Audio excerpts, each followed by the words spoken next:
The Mealy Pop Shop holds their monthly raffle on the last Sunday of each month. The crowd is normal for a weekend at the Sports Card and Memorabilia Shop, where people watch sports, trade cards, and talk sports. The shop clearly has a place in the local sports community, but does it have a place in the entire business world? During the rise of the baseball trading card industry in the early 90s, it generated more than $1 billion. That number fell to around $200 million in 2017.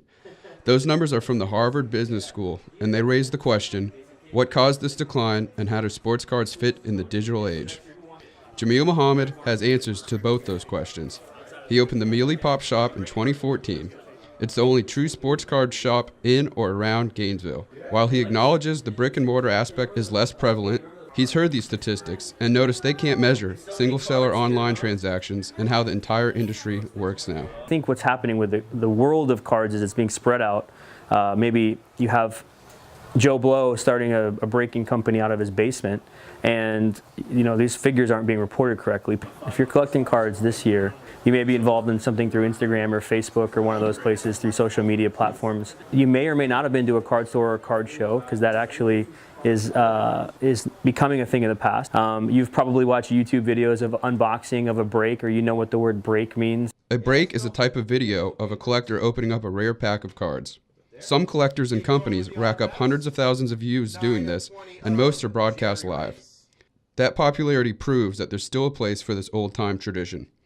Muhammad, who started selling online in 2009 before making $250,000 collecting and selling in 2017, has made the shop's biggest sales online since opening.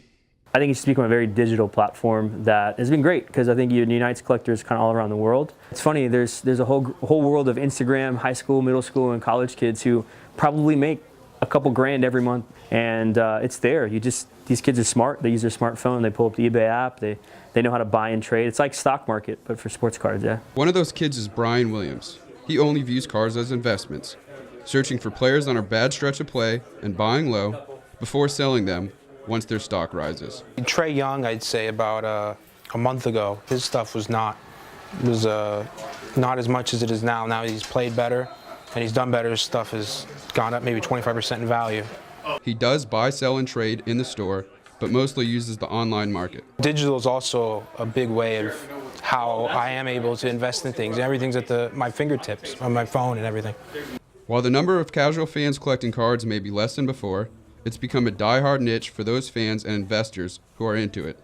Collectors of the new and old school have noticed the intensity and the prices are much higher than the previous decades. When you collected back then, it was more just fun, and it was bubble gum, and sometimes the bubble gum was more important than the card. Sometimes the card was more important than the bubble gum, depending on if you got your favorite player or not. And you'd put them in your bicycle and they'd make nice sounds. Mickey Mantle could be flapping. Now you find out that Mickey Mantles could be worth thousands of dollars. I don't think they're into it as much.